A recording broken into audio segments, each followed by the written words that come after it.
All right, hello everyone, and good evening, and welcome to NapChat. We got an exciting presentation for you today by Solomon Briggs. But before we get into that, I am Alejandro Bruno Solis. I am the program manager of PWN for PWN, and with me, I am honored to have my co-host Rachel Nesmith with me, and she'll be the one answering any questions that are coming into the chat. So she'll make sure everybody's keeping engaged, in the chat. That's one of the things I'll talk about right now is during Solomon's presentation, we'll have everyone muted.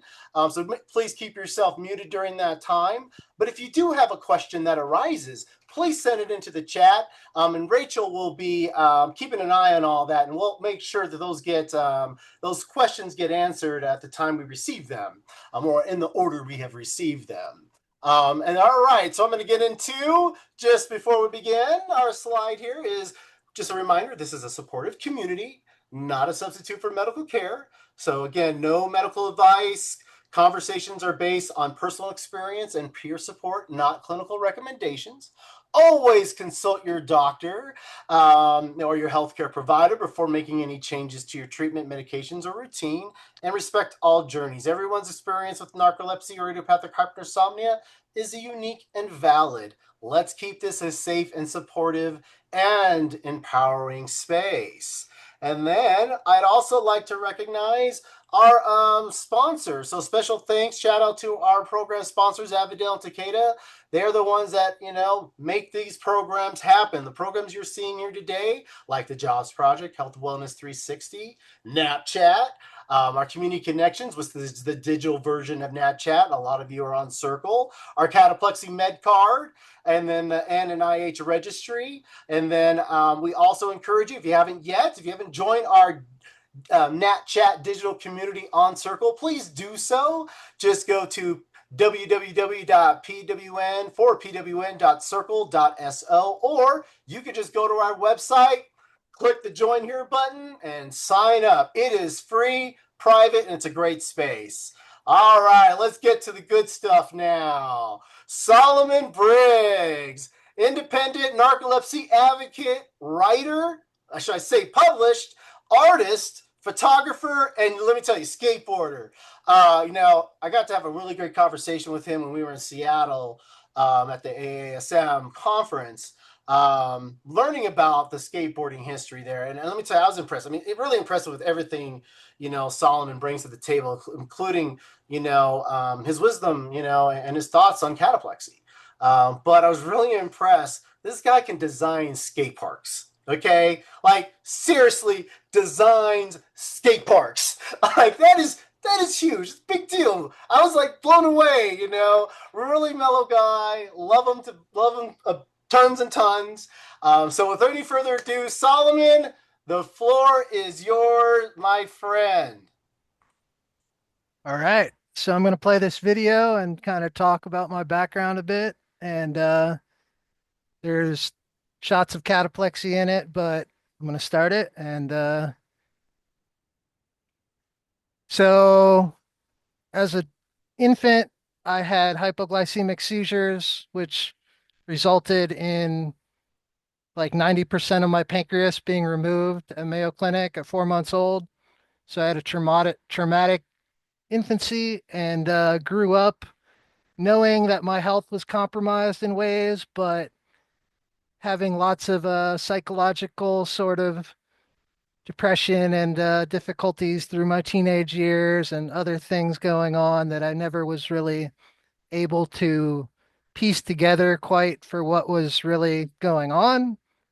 Um, at 20 years old, I began having this sort of cataplexy where I would be interacting at home with my mom and my stepdad, good fun. In this instance, I bought a camera and I showed it to my mom and she was uncomfortable and her reaction just triggered the severe complete cataplexy, which for me was usually pretty brief, like 15, 30 seconds at the most, although in the very beginning I was battling it and fighting it, resisting it, which amplified and made it go on and on for a couple of minutes. But then after some of those first real intense episodes, I realized these were the exact same inner sensations. I call it a flickering of muscles, uh, inner wave sensations rushing through my head and then throughout my body.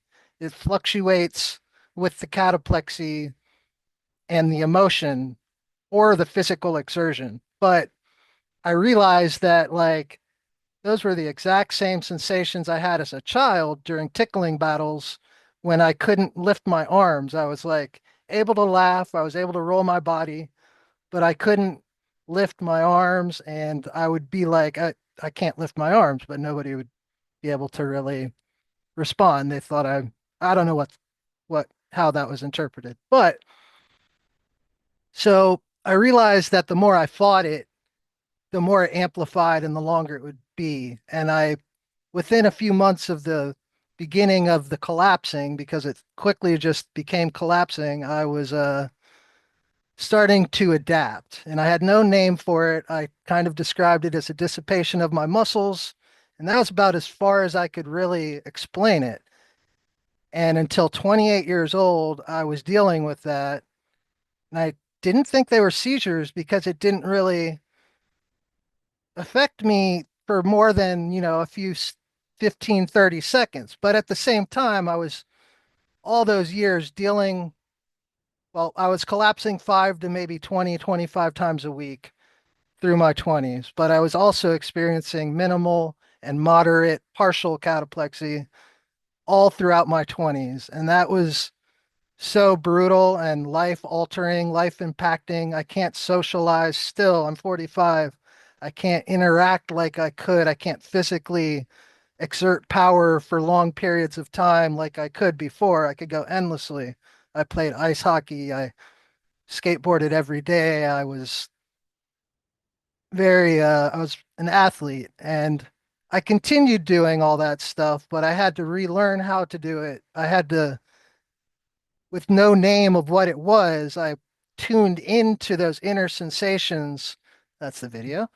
Um, I tuned into those inner sensations and I sort of figured out how to be at my best and adapt to that, but I still was nowhere near capable of interacting like I could before with ease, second nature. I sort of feel like narcolepsy is living with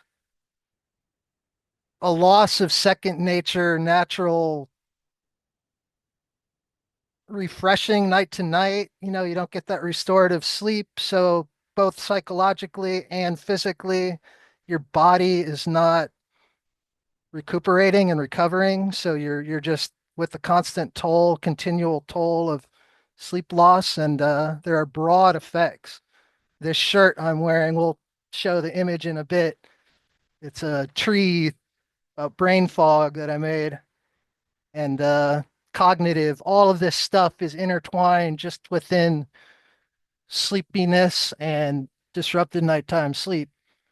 Um, So yeah, I started doing art. I started writing as like a therapy through my 20s, mid 20s to late 20s. At 28, I found the term cataplexy, searching Google with quotations laughter, capital and paralysis. And I found an article about a lady with cataplexy in Europe who was a runner, but she couldn't laugh. And the narcolepsy part of it was like shocking. I was like, there's no way I'm not sleepy at all. But I'd also been dealing with headaches every day through my 20s. I've got all these allergies and sensitivities, which I think tie back to my pancreas matter, which also was a big part of how come I didn't pursue doctors right away at 20, because that had been such a fiasco. And I was part of a experimental study. So there really wasn't any ongoing doctors who I could even go talk to that really had any idea of what I'd gone through as an infant. So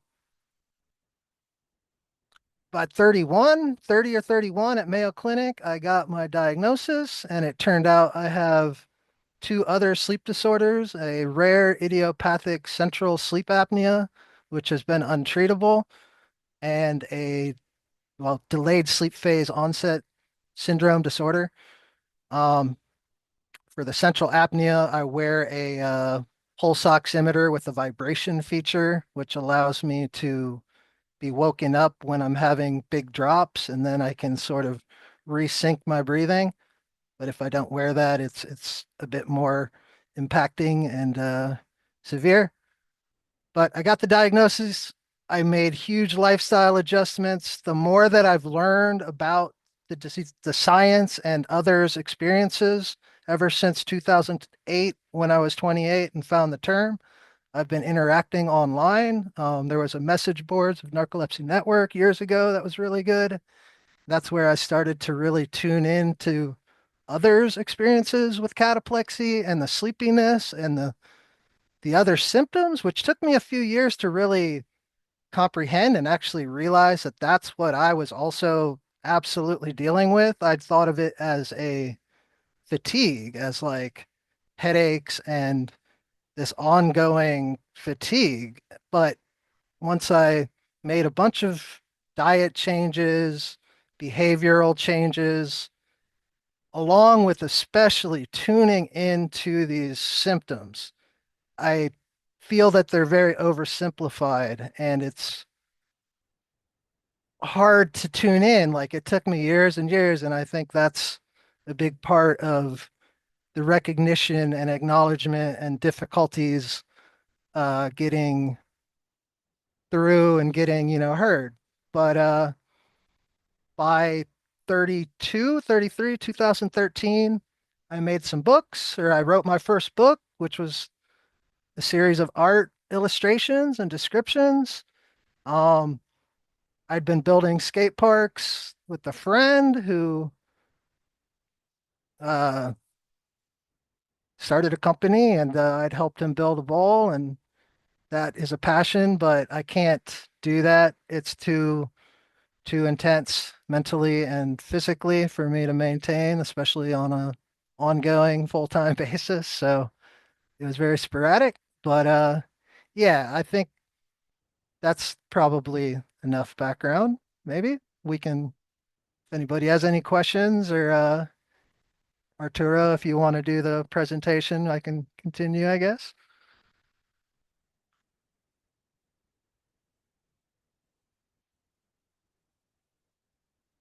We've got some slides coming. You're muted if you're talking, Arturo. Oh yeah, sorry about that. All good. Or Alejandro, sorry. Nope, it's all good. Hey, it starts with the name. It's all good. By the way, I've been in Central America for the last 3 weeks, and I got back at 1:30 a.m. and slept about 4 hours last night, and have not really prepped at all. So this is just all coming out as best I can do it. But yeah. There we go. All right, here is the first slide. Just let me know when you need to go to the next slide, my friend. All right. So I'm looking to my left because I got that over the screen over there, but I'll put it here so it's easier.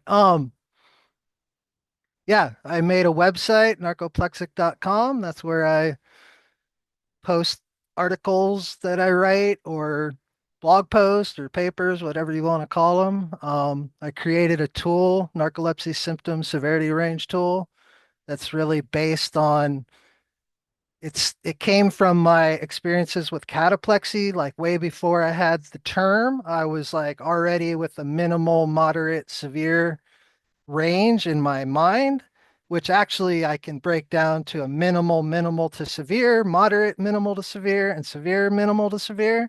But that's a lot. And even just my tool itself is like pretty overwhelming in words. I'm very thorough because I feel like things are too oversimplified and there's so much complexity and so much to this that it really helps some people, not everybody. Everybody works differently, but I'm very self-analytical, and that sort of brought me to this range, symptom severity range tool that I created. And I went through each symptom, the 5 symptoms, and came up with that. And it's sort of meant to just help people be able to gauge where it's where they're at with the symptoms. It's not like an ongoing tool like the narcolepsy severity tool. There's a different scale tool. It's like the Epworth sleep scale tool. But I think this thing could be very helpful. It's on my website. I've also been working on a series on my YouTube channel talking narcolepsy and the symptoms of sleep disorders. I've still got the sleep paralysis. There's two more videos, I think sleep paralysis and cataplexy. Um, and then I'm probably going to make a final video where I talk about the intermixing and the overlapping because that is just such a huge part. We'll get to that here in the next few slides. I already mentioned I was diagnosed at Mayo Clinic with those three sleep disorders. I've been on PWN, liking what they do. They're open to the human lived experience, which is, I think, kind of disconnected from the science, even though the science is so telling and it's so helpful.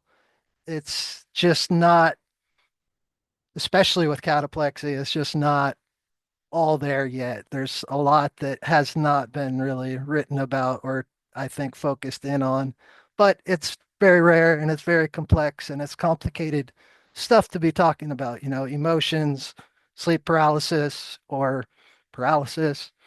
Um, yeah, next slide, I guess. Uh, let's see. Yeah, this is just I've worked with the different organizations, not really worked with. I've worked the most with PWN, but I've done volunteer photography with Wake Up Narcolepsy.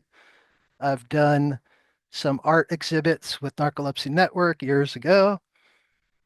I feel that muscle weakness is a part of sleepiness and is way more in line with fatigue than it actually is with cataplexy. And I think that's a huge part of the disconnect and gap, as I call it. I don't use those terms to be attacking or sort of, I feel like sometimes I'm too harsh in some of the words I use. It's not ever meant to be attacking, but it's just, I'm sort of changing my advocacy from focusing on the symptoms so much because there are a lot more people now talking about it and it's becoming more broad, which is great.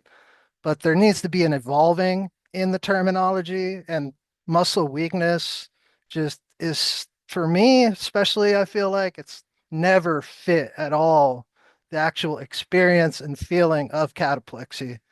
So I feel like a simple replacing of the common term weakness with interferences and or interruptions just changes the actual impact, the actual physical, impact and way that it presents. I also think that inner sensations should be in there, but inner sensations are part of pleasure and emotion. And that's where things just get so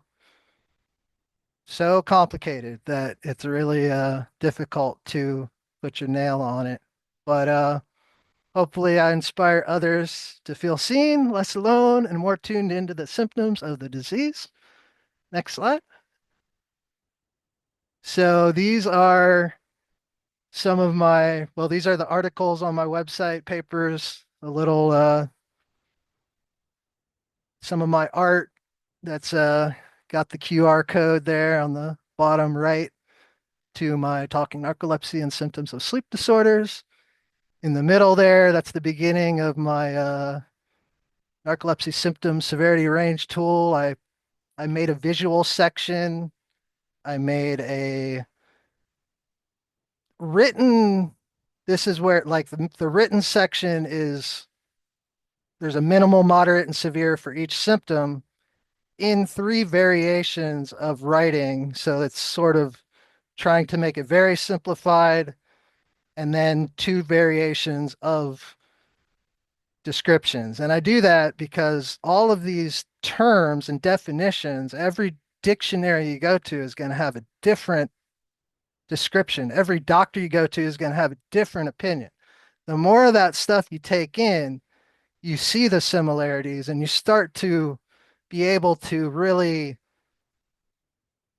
figure it out better. And that's kind of what I've been doing for the last, since 2008. I feel like I'm like a monk or something in the way that I just have reflected and meditated and just like focused in on this stuff. Let's see, what do I have here?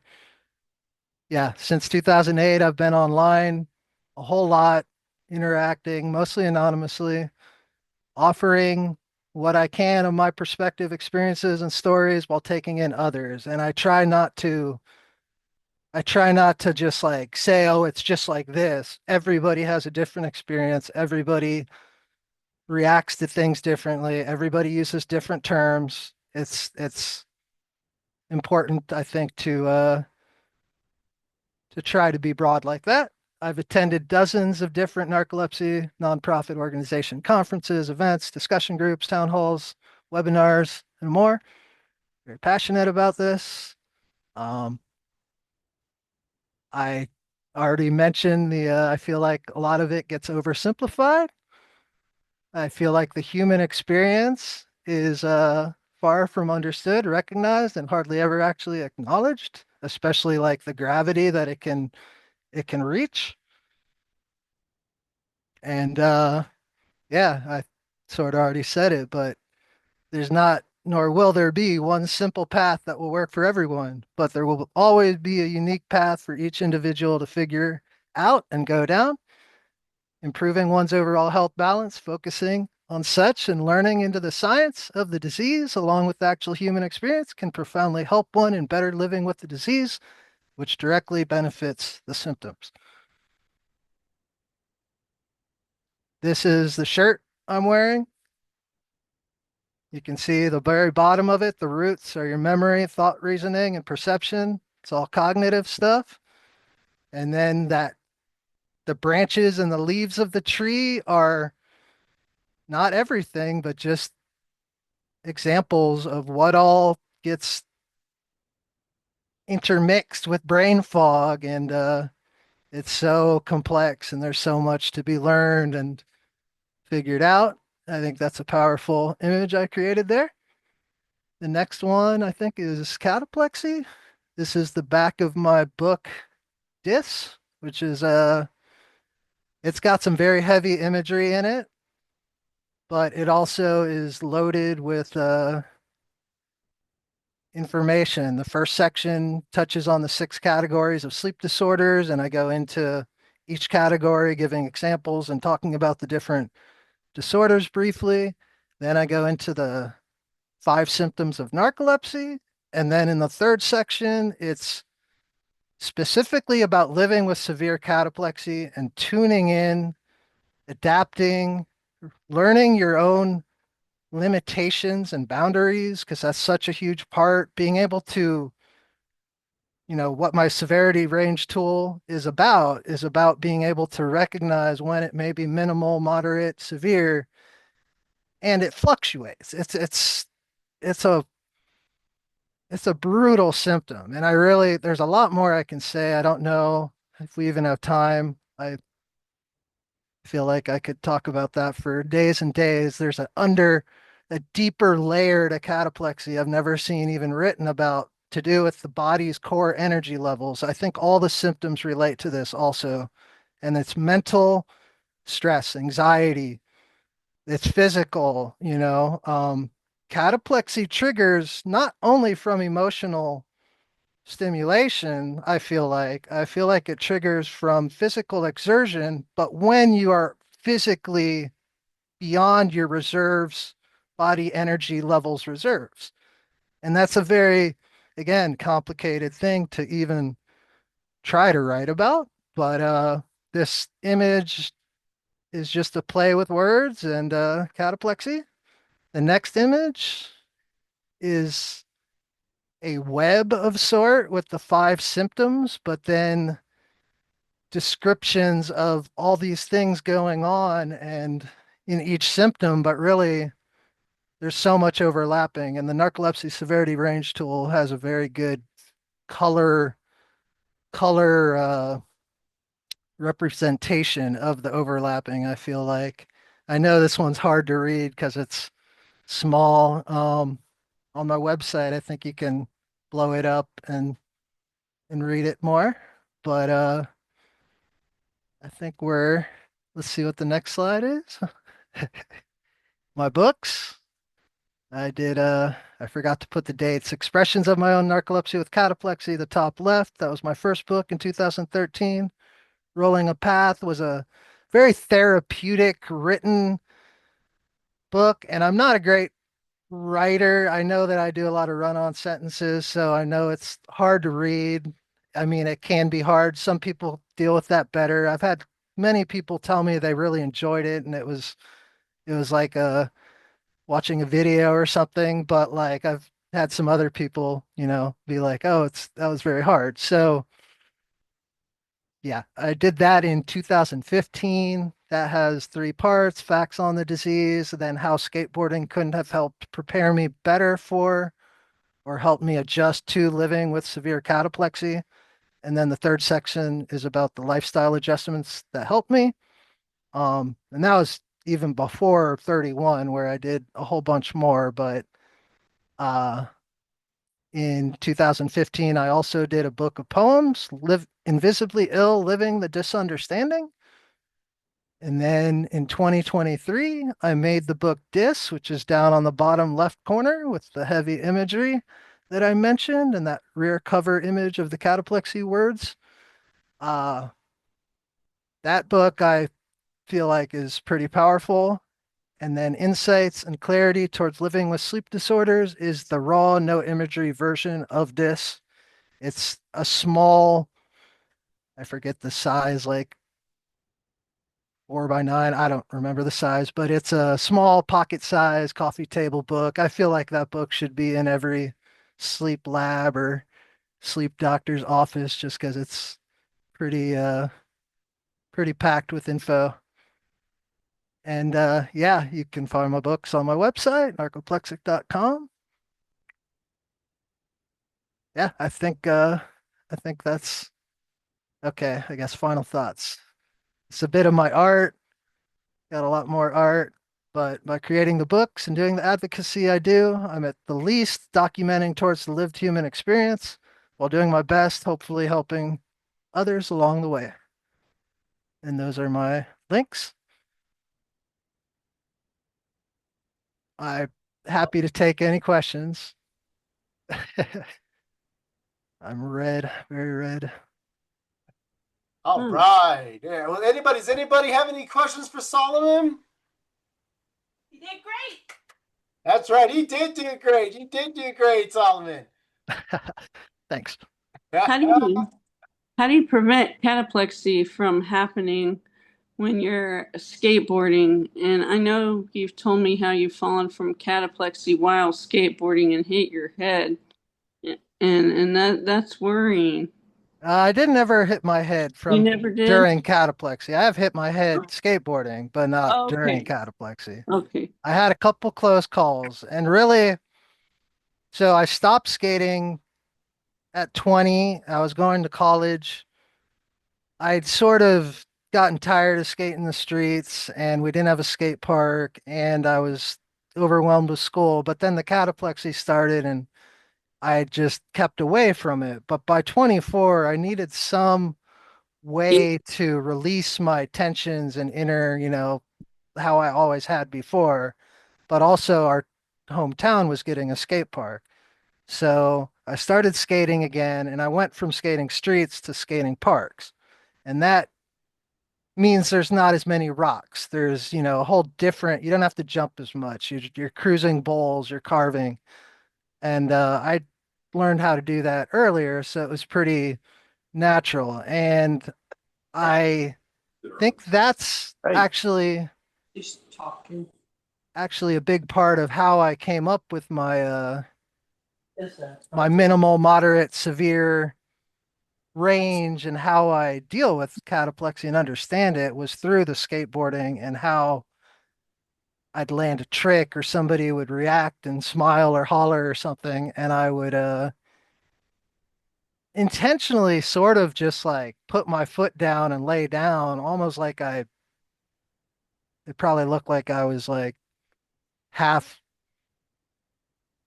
falling or something. But I learned, I adapted, and there were a couple times I thought I had to quit where it did actually trigger pretty strong during the cataplexy. I learned that I could only go 10 or 15 minutes. Or my ad going here.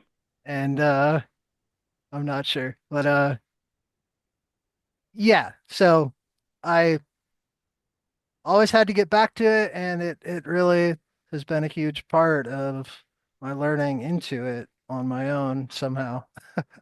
Like I said, it couldn't have helped me adapt better to it, but it also helped me understand the symptom itself somehow, the inner sensations and just like the physical. And yeah, I know. Andrew, you got a question, my That's it. friend. I do have a question. All right, ask away. All right. So, Solomon, can you help me as I'm learning more and more about cataplexy? Um, how often, on average, would you say you experience a cataplexy type of event? And has that changed throughout your life in different ages? Okay. So, as a child, it was only during tickling battles that I thought that I was aware of something happening. I couldn't lift my arms, I could roll, I could laugh. I've learned that I think vertigo triggers cataplexy also because I can remember all through my teenage years going up a fire tower or something. I would get that same plethora of inner sensations.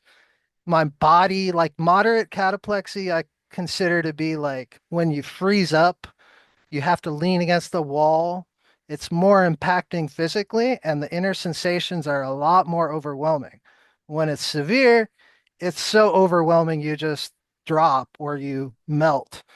But through my 20s, I was, like I said early, collapsing 20, up to 20, 25 times a week, 5 to 20, 25 times a week. And the minimal to moderate was uncountable. It was every interaction, every time somebody would smile at me on the street, I would have these minimal, droops, and it was so impacting. But at 30, 31, once I really started to learn about what was going on, the science, getting the confirmations, the diagnosis, reading others' experiences, all that, and then doing dramatic lifestyle adjustments. I stopped being around certain people. Certain people have ways of pressing buttons, or it's the way, some people are very serious, some people want to be super happy all the time. I'm pretty serious guy, so like I have a hard time with the chit chat and all that. But through my 30s and since my 30s, I've collapsed maybe a time or two a year, and I have the minimal, not so much, although I'm pretty isolated. So that's a big part of it. Yet it's morphed and evolved, and when it regressed in my 30s, the other symptoms sort of progressed in different ways. So it's been a trade-off, but I'll take the sleep attacks and whatnot over the cataplexy any day. Yeah. Does anybody else have a question for Solomon? I know I do, but I want to give everybody else, a chance. Anybody? No, no. No, no. I mean, really, Solomon, you've actually made some really excellent points. It just kind of makes me think about just my own experience and something just kind of dawned on me that you mentioned during your presentation is I'm also was athletic, and I never really thought about like when I was so exhausted, things just got heavy for me, right? Like that's when I would get the cataplexy, because I was just very overexerting myself. Um, so that really gives me a lot to think about, there, especially for those out there that, that's happening to them and they don't know, right? That could be a sign of having, cataplexy, and then for me, you all know, have paralysis, in the middle of the night, all of a sudden my brain's waking up and I mean, boom, I just can't move my body at all. right? And then there's those of us out there too that have really bad hallucinations. I mean, just today I was talking with somebody that has hallucinations of demon children, and that's just pretty heavy. You know what I mean? So that's always being constant. And the only way they know that it's not really happening is like when their dog is not barking. If their dog is barking, then something's really happening. If the dog is not, then they know, okay, seeing the demon children is just part of this experience. So yeah, I mean, really, Solomon, my big question for you, I mean, since childhood, you have been through a lot, but you've accomplished a lot of great things. You've written these books. I mean, what you do in skateboarding, your photography, I mean, just everything you write, how articulate you are about your writing. And yeah, you are very fine detailed. And that's, hey, that's awesome. So my big question to you around that, is how do you stay so positive, man? I mean, you really are a positive dude. You're just so cool to be around. You got this really great energy. And so what advice do you give out there to people that are going through those struggles like, you went through? Uh, it's a tough one. I mean, thank you. Also, I appreciate those were kind words. I tried to, I had an incredible mother. I had an upbringing. I went to Nicaragua annually for weeks to a month or more, to a very rural village in Posoltega, Nicaragua. I think that taught me a lot. I was just down there and it was really great to see those people. I mean,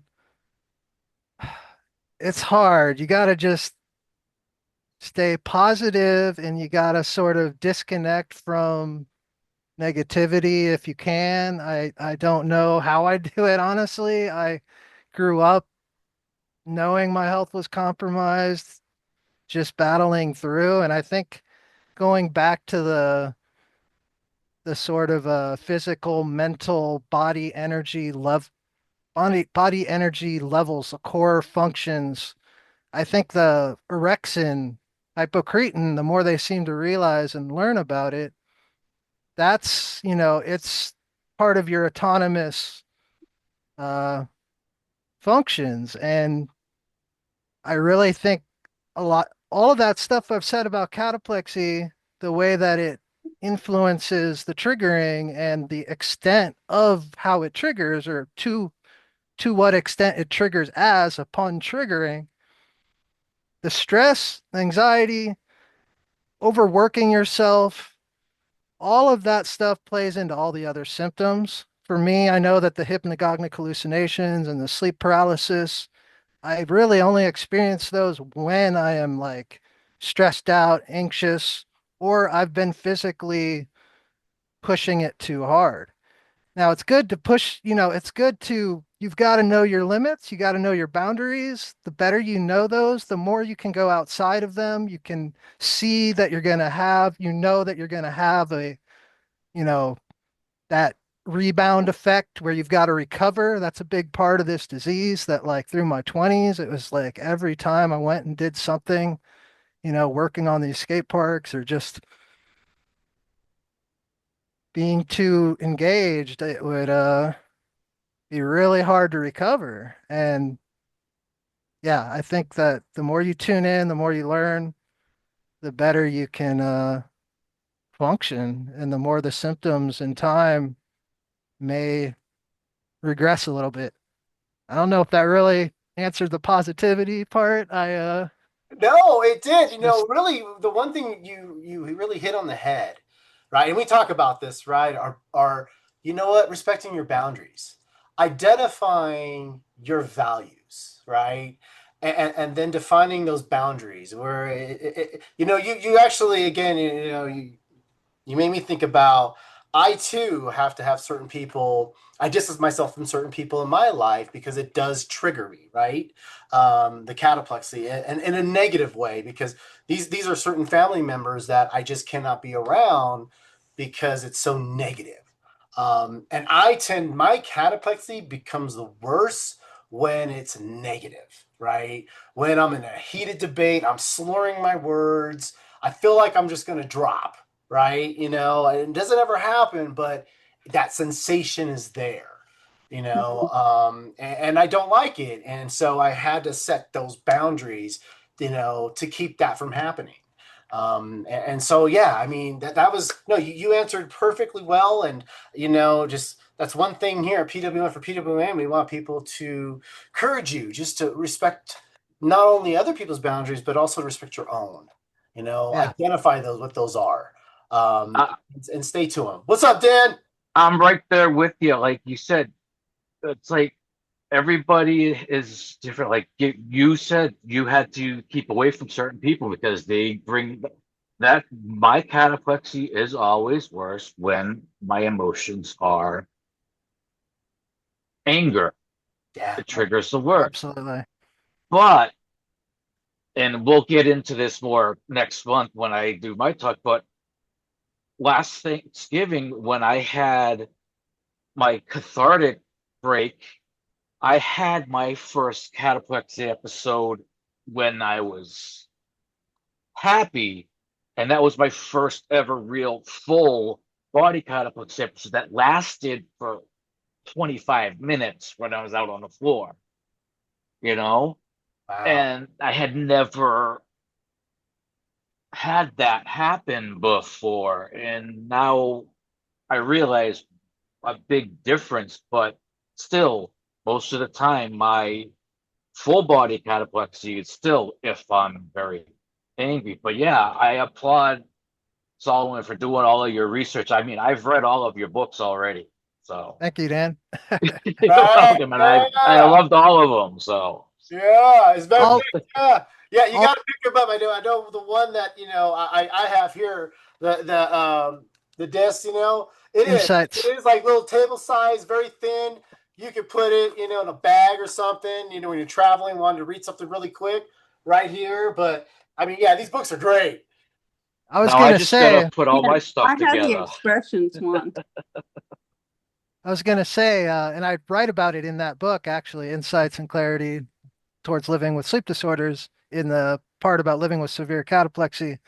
My go-to became around 27 or so when I would start to feel the cataplexy breach from the minimal into the moderate, which is to say, from the muscle interferences, the drooping, the difficulties with speech, the more subtle physical inner sensations, into being moderate, which is where you're starting to have to lean against the wall or you're having to fight to remain composed. And that is such a big part, I think, that needs to be focused in on, because if you can start to gauge that and sense when you're starting to breach into moderate, at that point, like what I started to do was just get myself to the ground and just lay down, as awkwardly, oddly as it may appear. And I would be in the position I might be in, when you're in a full body paralysis, it's, you have no control. It's just an awkward mess. But like if you can get down before it starts to breach into a strong moderate, you can basically dissipate it. Although you have to sort of, what I do is I focus on my core and I count as I inhale through my nose 3 or 4 seconds, hold that breath 3 or 4 seconds, and release it 6 to 8 seconds through my mouth. And I do that and it just dissipates it. I know it can be incredibly hard depending on the atmosphere you're in, who you're around, how they're reacting. But that for me, like, was huge. And yeah, I think that was a good thing to mention. Wow. Um, yeah. um, Definitely. So do Can I ask you a notice it? question? You Sorry. Absolutely, Kathy. Um, Sorry, it's hard to type on my little phone here. I was just wondering, Solomon, like when you travel, you know, do you travel alone or do you always have to have a companion just because you never know? Like, so in my 20s, when it was as bad as it was, I was not driving. I was still traveling, but it really was the positive emotions at home or during skateboarding or these random times somebody would smile at me or asking me for change on the street. That triggered me to collapse many, many times. But for the most part, it was minimal and moderate, or really minimal. Like I would not really be able to respond, but I could stay composed enough and get through that interaction to not collapse. But by my late 20s, I started to just like lay down and and that was part of the skateboarding. Skateboarding taught me that because somebody would holler or something when I landed a trick, and I'd get these inner sensations, and I just had to step off the board and lay down. And I realized that being laid down as though I were paralyzed, it just helped it dissipate. And Like I would think traveling, just because when you go to the airport, there's so much true. that you just can never plan for, for it all. So I just wondered, like, whether it was at the airport, even on the train or the plane, or just because someone just, smiles at you, or just, I mean, whatever the triggers, like, I just, traveling is the most exhausting thing to me. I mean, I used to love it. And I just wondered, like, on this trip that you just went on, like, do you always have to take a companion? I was completely alone on this 3 week Wow. trip. I knew people, I have old family, not really blood family, but the people I grew up with in a village. Mhm. And I was there during the daytimes, but I was staying in a city that was like 20 minutes to an hour, depending on the bus, away Mhm. in an air conditioned room. There was no air conditioning in the little city village. And I was in Costa Rica the first week, and I mean, my cataplexy has regressed so much, thankfully. Like, Mhm. uh, it's not like it was, but you got to be careful. And I will say that in my, like, by 23 or so, I had a medical thing, a bracelet, but I didn't have a term. I just had on it, do not overreact. I'll be fine. Give me a minute. And Mhm. then when I finally had the term cataplexy and could actually uh, have a definition of it, I carried around a laminated part of a Narcolepsy Network brochure with the definition of cataplexy, Mhm. along with a necklace and a bracelet that had a medical symbol and said, "Look in my pocket." And I never actually had anybody have to like reach into my pocket, but I would pull that out when I got up because my cataplexy that was severe was usually over in 15 to 30 seconds. And Mhm. I would get up, and there's a rebound effect of cataplexy I haven't even touched on, but like you're sort of left in a minimal cataplexy with a whole bunch of the inner sensations just continuing. And that can be minutes to days. And when you're in that rebound effect, you're more susceptible, vulnerable to triggering harder and from lesser um, extents of the stimulation. And that's part of the whole like, how come sometimes one will trigger Mhm. from something and not at the other? The same thing won't trigger it at a different point. But I sort of went And sideways there. But Can I ask you one last question? yeah, Like, I don't know I can't remember, sorry, if you were like, you do skiing but, snowboarding. snowboarding. I mean, do you wear helmets? Oh 'Cause, yeah. like, Oh yeah. okay, good. That's like, I've had so many head injuries that, like, you know, I wouldn't wish it on anybody. Got to wear the strap. I had a, I hit my head unfortunately because my helmet flew off and I didn't have the chin strapped, but Yeah, thankfully but it you wasn't tried. too bad. Yeah, no, You now So I'm that tried. always, explains what's going on. that was only 3 years Right on, ago Dan. or so. Oh, geez, I've had what dozens and dozens of concussions through the years, so I know what you're talking. Yep. Yep. And several of them for cataplexy. Yeah, so yeah, Oh, my. yeah. Luckily, we're hard headed. Oh, Yeah, jeez. really. That's right, Rachel. I love it. I don't know. I just feel like I have so many fears because of those injuries because, you know, I'm just cautious with everything I do because I shoot, I mean, I'm clumsy and things just That's happen, man. Things just that is happen. unfortunately part of narcolepsy. A lot of us are very clumsy, I drop and things and it's because of the Um, brain fog and all of yeah. that. All Yep. that. Yeah, yeah. I It is, yeah. grew up skateboarding and I feel like I'm more comfortable on my skateboard than my feet in a lot of instances. I gotta So see it live sometime. You gotta bring it to Baltimore next year. I'm so hopefully I bummed can because make like it. I used to have rollerblades and I was having so many health issues years ago and I'm like I just donated them and I'm like, oh, because I don't know. I thought like, you know, the all the active stuff was over for me. And I kind of regret that because, I Yeah. I like to be able to overcome some of these things, but even like rollerblading, oh my gosh, a crack. I could fall and hit my head again, or I mean, it's scary, but and as you get Oh man. older, I feel like I'm very delicate, just one wrong move and it could, you know, you get older and like I said, your whole body, your bones are Oh yeah. brittle or delicate and I'm feeling it every That's year more and yeah. more. That's what happens as you get older. Yeah, Yeah. it is. Just getting old, but You well, gotta hey, have what do you know? your Just kidding. you You're just gotta a have you're just a passions. young one. well, Well, I I still are. appreciate that. I like 49 now. But You're yeah, 49?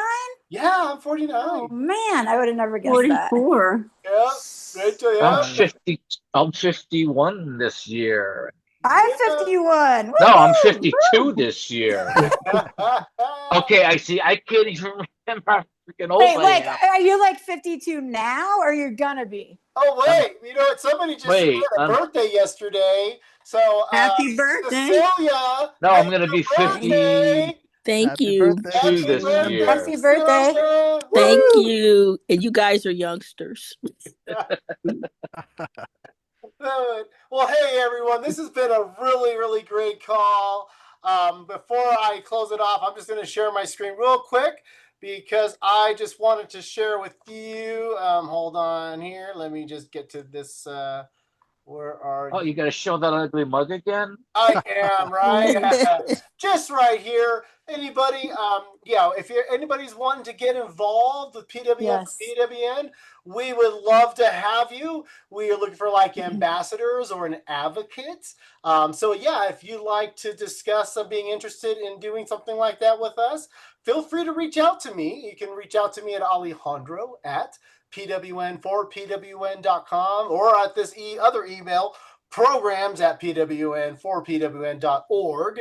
And yeah, you can send it either way. I'm going to get it. And I'd love to talk with you. So we'll stop that there, go back to the regular screen. But yeah, no, this has been great. Thank you so much, Solomon, for this amazing presentation. Learned a lot more about cataplexy. There's just, Solomon, you're on the right track. There's just a lot to it. It's very complex. And Thanks for having me. so thank you. And good. again, thank you for just being a part of this community. You've been involved in this community for many, many, many years. You're putting yourself out there. Thank you for being vulnerable. That's also important. So thank you so much for that. And yeah, everybody. Well, everybody, I want to thank you for just joining us and being here. Thank you. And yeah. All right. Y'all have a great evening. You too. All Thanks so right. much. Thank you. Care. Bye. Thank you. Bye-bye. Bye bye.